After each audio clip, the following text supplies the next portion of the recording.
ఏలూరు జిల్లా పోలవరం ప్రాజెక్టు పనుల పురోగతిని పరిశీలించడానికి విదేశీ నిపుణుల బృందం చేరుకుంది.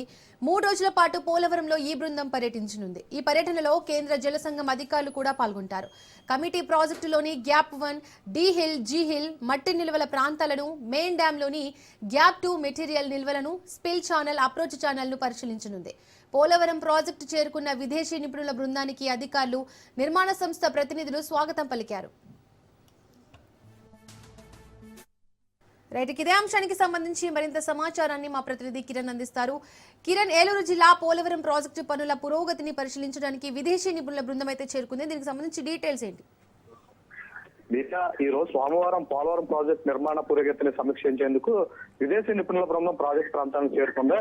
ఈ సందర్భంగా జలవనరుల శాఖ అధికారులు, నిర్మాణ సంస్థ ప్రతినిధుల నిపుణుల బృందాన్ని ఘనంగా స్వాగతం పలికారు. పోలవరం ప్రాజెక్టు నిర్మాణ పనులను ప్రత్యక్షంగా పరిశీలించేందుకు 6వ విడతగా ప్రాజెక్టు నిర్మాణ ప్రాంతాన్ని విదేశీ నిపుణుల బృందం సందర్శించింది.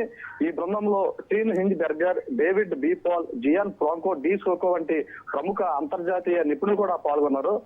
ప్రాజెక్టులో జరుగుతున్నటువంటి కీలక నిర్మాణ దశలు ఏవైతే ఉన్నాయో అవి జలవనరుల శాఖ అధికారులు, అదేవిధంగా నిర్మాణ సంస్థ ఏఎంఈఎల్ ప్రతినిధులు సమగ్రంగా విచారించారు.